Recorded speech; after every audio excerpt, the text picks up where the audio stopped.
শুভরাত্রি। আমি কামাল হোসেন। সারাদিন বিভিন্ন চ্যানেলে ছিলাম একজন শিক্ষক এবং শিক্ষাবিদ হিসাবে, তাই একটু দেরি করে আপনাদের এই ভিডিওটা দিচ্ছি এবং এটা আপনাদের উপকারে লাগবে।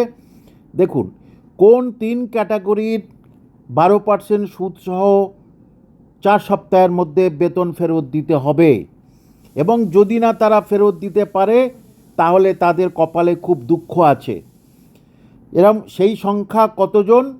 প্রায় 5,000-এর মতো সেই সংখ্যা। এই 3 ক্যাটাগরি কারা কারা দেখুন। প্রথমে যারা ফাঁকা ওএমআর সিট জমা দিয়েছিলেন, 1 নম্বর তারা।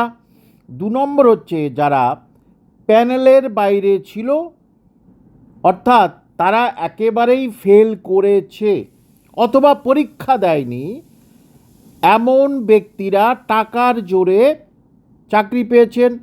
3 নম্বর যে যারা মেয়াদ শেষ হওয়ার পর, অর্থাৎ 1 বছর প্যানেল থাকে, সেটা আমরা সবাই জানি।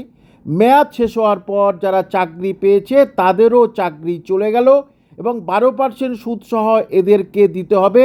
এই চাকরি হারানোর সংখ্যা 5,537 জন।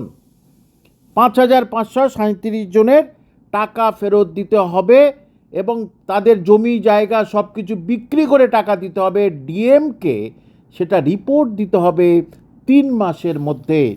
অর্থাৎ নিশ্চয়ই বুঝেছেন, 2 নম্বরইভাবে চাকরি যারা পেয়েছে তাদের চাকরি থাকছে না, একেবারে নিশ্চিত থাকুন। সুতরাং মনের জোর বাড়ান, নতুন যে বিজ্ঞপ্তি দেবে সেই বিজ্ঞপ্তির জন্য আপনারা অপেক্ষায় থাকুন এবং সেটা খুব দ্রুত দিতে বাধ্য হবে রাজ্য সরকার।